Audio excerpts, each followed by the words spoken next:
বর্তমান সময়ে mister beast ভারতে ঘুরতে এসেছেন, এই বিষয়টি হয়তো আপনারা সকলেই জানেন। মিস্টার বিস্ট কে কেন ভারতে ঘুরতে এসেছেন এবং বাংলাদেশে কেন আসলেন না, এই বিষয়টি নানান প্রশ্ন আপনাদের মনে। বাংলাদেশে কেন মিস্টার বিস্ট আসলেন না, এই প্রশ্নগুলোর উত্তর পেতে আপনারা এই ভিডিওটি দেখুন। বাংলাদেশ থেকে মিস্টার বিস্টের ভক্তরা আপনারা ভাবছেন মিস্টার বিস্ট বাংলাদেশে কেন আসলেন না।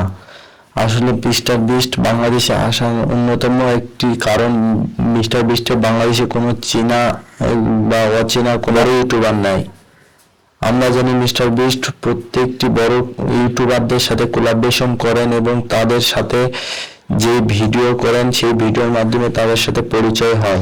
কিছুদিন আগে ভারতের কিছু ইউটিউবারদের এবং পৃথিবীর সবচেয়ে বড় বড় ইউটিউবারদের নিয়ে মিস্টার বিস্ট একটি বড় ইউটিউব ভিডিও আপলোড করেছেন। এই ভিডিওতে বাংলাদেশের রাকিব হাসানকে আমন্ত্রণ করেছিলেন, তিনি যেতে পারেন নাই এবং এই ভিডিওর মাধ্যমে সব ইউটিউবারদের ইঙ্গিত করেছিলেন এবং ভারতের কিছু কিছু বড় ইউটিউবারদের সাথেও কোলাবোরেশন করেছিলেন এবং তারা যেতে ইচ্ছুক এবং তার ভিডিওতে অংশগ্রহণ করেন। এর মাধ্যমে তাদের সাথে সম্পর্ক তৈরি হয় এবং সেই বড় বড় ইউটিউবাররা মিস্টার বিস্টকে আমন্ত্রণ করেছেন এবং তার জন্য মিস্টার বিস্ট ভারতে এসেছিলেন এবং বাংলাদেশে কোনো মিস্টার বিস্টের বড় ইউটিউবার ফ্যান নেই, তাই মিস্টার বিস্ট বাংলাদেশে আমন্ত্রণ পায় নাই এবং বাংলাদেশ থেকে কোনো ফ্যান তাকে আমন্ত্রণ করেন।